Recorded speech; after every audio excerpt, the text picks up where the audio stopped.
To jsou drobnosti, já se soustředím na 3 momenty. Nevidím ten cíl, ten důvod dřít jen tak proto, abych dřel. Všechny tady ty věci mi nějakým způsobem ukazují, jak on bude pracovat třeba. A zamilovat si prostě to tříbení toho, snažit se být v tom lepší, chtít být lepší. Nejdůležitějším bodem přípravy je prostě držet se furt na stejný úrovni, co se týče nálady, co se týče fyzického rozpoložení, co se týče výkonnosti a vlastně toho tempa v tréninku. Najít prostě si v tom nějakou hranici a tý se prostě držet, aby to nemělo stoupající nebo klesající tendenci, ta příprava, prostě aby to nebylo nahoru a dolů, že jeden týden je všechno super a druhý týden prostě všechno na prd. Ale aby se ten člověk prostě držel v nějaký rovině a postupně to třeba zvyšoval ke konci té přípravy. To je prostě pro mě nejdůležitější bod. Většinou jsem to mýval 1,5 měsíce, 2 měsíce do zápasu, přípravu. Ale třeba teďka cítím s tím, že jak se v tom držím, v tom ne napětí, ale v takovým prostě v tom přítomném okamžiku, kdy prostě dokážu naskočit do zápasu nebo do akce prostě kdykoliv, tak mně stačí třeba 3 týdny přípravy, nebo 2. A jakože že ty 2 týdny si řeknu, je třeba tohle a dám na to prostě plnou pozornost a od rána do večera prostě vím, co je třeba dělat a jenom to dělám a stačí mi na to týden, 2 a prostě a žiju proto. Prostě ty 2-3 týdny prostě proto úplně absolutně žiju a jsem připravený. Že to prostě upravuju tu strategii, tu fyzickou kondici, třeba prostě víc vyhypuju, ten dech prostě víc zasoustředím na to, co je třeba. Zabírat v těch okamžicích prostě naplno a je to. Tak, jelikož den zápasu je po dní vážení a to, což už vlastně jsem měl s tím soupeřem nějaký kontakt, byť jen vizuální, že jsme se jenom viděli a na vážení, tak nějak vidím prostě, s čím ten soupeř jde a s jakým postojem prostě do toho nastupuje, jak vlastně i tady tyhle ty věci, co se týče soupeře, jeho postoje a jak ho vnímám na vážení ještě předtím, tak vlastně tady na tyhle všechny ty věci kašlu prostě. Já tam jdu prosadit to svoje, absolutně, a na jeho postoje. Všechny tady ty věci mi nějakým způsobem ukazují, jak on bude pracovat třeba, a to jsou všechno jenom domněnky, protože v tom zápase se všechno může vyvíjet jinak. Takže je to vlastně takový předvoj, prostě s čím nastupuju do zápasu, ale já do toho zápasu vlastně nastupuju nehledě toho, jak ten soupeř vlastně se snaží stavět do mě, být silnej, nebo být prostě třeba takový normální, nudnej, jo? Jakýkoliv, ať už něco hraje nebo ne, ať už se snaží být tvrdý a dělá prostě ze sebe tvrďáka a Bůh ví co, tak tady tyhle ty věci prostě takhle zbalím a rozsypu to prostě. Vím, s čím počítat, že jo? Já vím, s čím počítat. Mám ho nastudovanýho z videa, vlastně ze zápasových videí. A tady tyhle ty věci mě vlastně napovídají, jak bude asi zápasit, v čem má silné stránky, v čem má slabé stránky. A podle toho vlastně je strategie, kterou dodržuju na tréninku, nebo udržuju si v mysli prostě, jak na něj. A to prostě neměním. To jsou drobnosti, já se soustředím na 3 momenty, jak se hejbe na začátku zápasu, jak je akční, s čím nastupuje prostě, s jakým duchem a s jakými pohyby, jak rychle, jak je zatlej, uvolněnej, jo? Jaký má výpad, jestli přesný, nebo jak se pohybuje uprostřed zápasu, uprostřed zápasu, kdy už prostě už se něco dělo, jakým způsobem pokračuje, jakým způsobem prostě dotahuje věci, nedotahuje věci, jo? Jaká je ta přesnost pořád, jestli dejchá, nedejchá správně. A potom, jak se pohybuje a jak bojuje v těch těžkých situacích, kdy už prostě se musí makat přes otáčky a je to takový, že už se musí prostě překonávat těžké momenty a tady tyhle ty věci. Tak tady tyhle ty 3 momenty já prostě vysleduju, stačí mi prostě pár vteřin prostě vidět ty zápasy a to je prostě pro mě všechno. Podle strategie, podle soupeře. Je to podle soupeře a je to, tady tyhle ty přístupy měním hodně různě. Měním prostě podle toho člověka, který proti mě nastupuje. A když vidím, že nejde jinak a musí se prostě zabrat v těch chvílích, kdy on zabírá, no tak prostě si to nečesu a spustím prostě v tu chvíli. Využívám tady ty energie v tom zápasu, když prostě ten soupeř strašně tlačí, tak tu energii jeho prostě je jeden takový předpis u Musashiho, z Musashiho knihy a tam píše: dovol soupeři dělat akce na nic, jo? Tím, že prostě nechat je provést prostě akce, které jsou k ničemu, ale ty akce, které jsou plodné a ty, kterými můžeme nějakým způsobem ublížit, tak ty zastavit prostě. Ty zastavit a ty prostě eliminovat a v tom ho třeba stopnout úplně. Takže tady těch věcí prostě umět to využívat, prostě ty energie, ať prostě si dělá to, co je na nic, ale to, co je k něčemu, tak prostě tomu zabránit a zastavit. Ať to porovnám se všema borcema, se kterýma jsem šel, tak prostě borec měl fakt jakože strašnou sílu.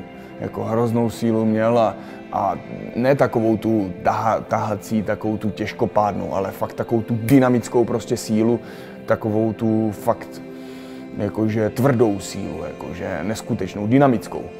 A tím mě trošku překvapil, protože že jsem do toho nenastoupil úplně na 200%, že jsem nezapl motory prostě na 200% a nečelil jsem tomu. To až potom, ale no a tím mě trošku překvapil v tom škrcení, že prostě nastoupil a ze začátku tam hnedka nasadil tady tyhle ty věci, ty zápasnické techniky. Jo.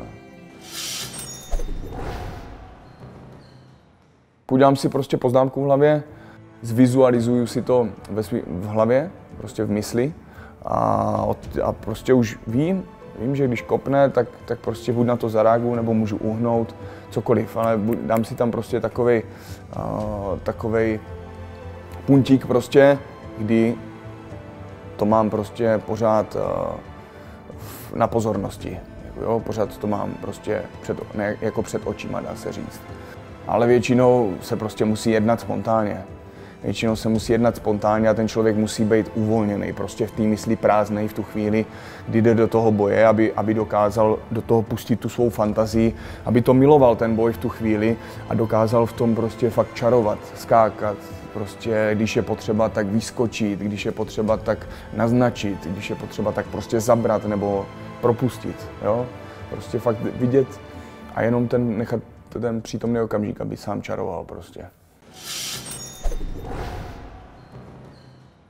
Zkoumal jsem a určitě jsem zkoumal různý borce jak u nás, tak i v cizině a je to,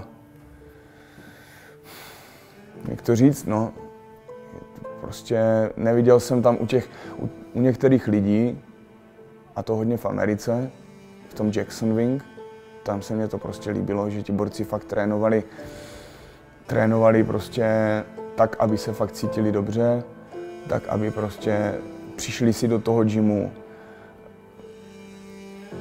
věděli o sobě, že mají natrénovaný a jenom prostě si furt dolaďovali ty detaily, že prostě s tím žili, jo? S tím, že jsou prostě připravení, s tím, že s tím, že prostě jsou v té kondici a vždycky si přišli, na tom tréninku si spíš jakoby hráli. No pak zvlášť se jela fyzická kondice, což je důležitá část. Je prostě tu fyzickou kondici skvělou a to je propojený s dechem. No a pak jít do toho boje prostě vesele. Což prostě pro mě bylo asi hodně velkou inspirací. No. Na to je ale potřeba fakt mít ovládnutý tu širokou škálu těch technik, prostě jak na zemi v postoji ve wrestlingu. Jo, hody, strhy, obrany, útoky. Přesně tak, mít tady v těchto věcech být si v tom sebejistý, že vím, že ty pohyby ovládám a potom už je třeba prostě fakt cítit se fyzickou kondici mít dobrou. No a potom jít do zápasu. Líbil se mi Donald Cerrone, Cowboy a John Jones, no. Mně se fakt se mě to líbilo, jak prostě sebevědomě trénovali prostě na pohodu, naprosto na pohodu, když bylo třeba, tak zabrali, ale furt to byli prostě oni, no.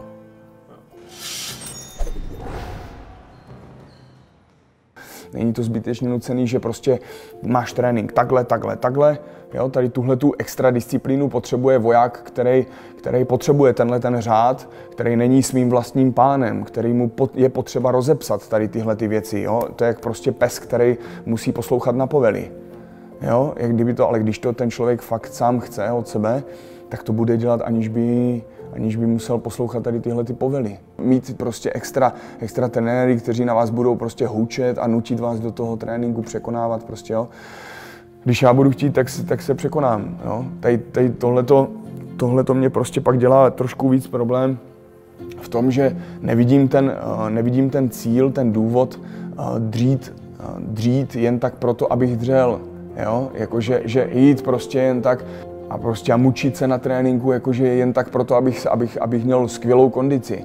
Jo? Já prostě tu skvělou kondici do toho zápasu budu mít, mám a prostě v to věřím a předvedu to prostě ve sparingu, předvedu to prostě v těch důležitých momentech, když potřebuju, tak si jdu zaběhat, tak jdu prostě udělat si, když to cítím, tak jako dneska třeba, tak jsem si tam měl odjet prostě na tom airbikeu tady tyhle věci, jako třeba jedno cvičení, které mě třeba inspirovalo v tom Švédsku, minuta prostě práce na tom airbikeu prostě na plný kvalt, naplno a minuta odpočinku v akci a 10 kliků nebo 10 zhybů prostě v té minutě, jakoby volna, ale prostě furt být jakoby v tom přítomném okamžiku, furt to prostě vnímat a takhle 10-20 kol, takže to máte 20 minut, 40 minut práce, jo, a potom ještě jsem si dojel další věci, zase intervalový, kdy prostě se naplno zabírá, pak se zase jede nějaký cvičení, ať už prostě kdy musím zabírat naplno tím tělem, jakože takovou tu plnou sílu, tu wrestlingovou na zemi, prostě tu silovou, takovou tu těžkopádnou, anebo takovou tu lehkou v postoji, prostě jakou tu rychlostní postřehovou sílu, jo, tady tyhle kondice, no. Tak rozpoznat, jestli jako nechce trénovat. Rozpoznat, co v tobě to nechce. Jestli je to jenom jako mysl, která prostě která vzdoruje tomu přítomnému okamžiku, tomu strachu z té bolesti, tomu strachu z toho nepohodlí, tak to prostě překonat, jít prostě a šlapat, prostě držet nad sebou ten bič, tu disciplínu. A nebo si hodit prostě motivaci, proto to chci dělat. Chci to udělat pro tenhle ten důvod, dát tomu ten smysl, ten příběh, dát prostě pro sebe, ať už je to prostě důvod, možná cíl nějaký, prostě, který pro toho člověka bude něco znamenat. V tom nejlepším případě to, ať je to něco prostě, co má prostě nějakou hodnotu jako dobrou, jo. Něco prostě, co je pro vás prostě ctností nebo cokoliv, jo, jak to chcete nazvat. Ale no prostě makat, no, a makat proto. Prostě jít a makat. Nic víc, nic míň. Prostě utišit se a jenom makat, soustředit se na svůj dech a jenom tu práci, zamilovat si to nepohodlí, zamilovat si prostě ten pohyb a zamilovat si prostě to tříbení toho, snažit se být v tom lepší, chtít být lepší. Uvést si důvody, protože ta mysl prostě chce důvody. Jestliže tam nemá dost důvodů, tak proto nechce prostě dělat. Jo? Být nejlepší na světě, prostě. Být nejlepší na světě a rvát se s těma nejlepšíma na světě. A tak nějak prostě potom to přešlo v to, že je to cesta k mistrovské technice, zase prostě, že chci mít prostě tu nejlepší techniku, proto jsem prostě dělal třeba i ty různý cvičení, jo, bláznivý. To tělo prostě mučil různými způsoby, tak abych prostě se k něčemu došel, což mě zase potom přesměrovalo k něčemu jinému. No a tak prostě ty cíle tam furt musí být, no. Jako člověk musí vědět, proč to dělá. Jinak prostě tomu nedává tomu ten život, ten příběh, ten smysl, no, který prostě sebou přináší každý z nás tady a každý z nás ho dává tomu svýmu životu.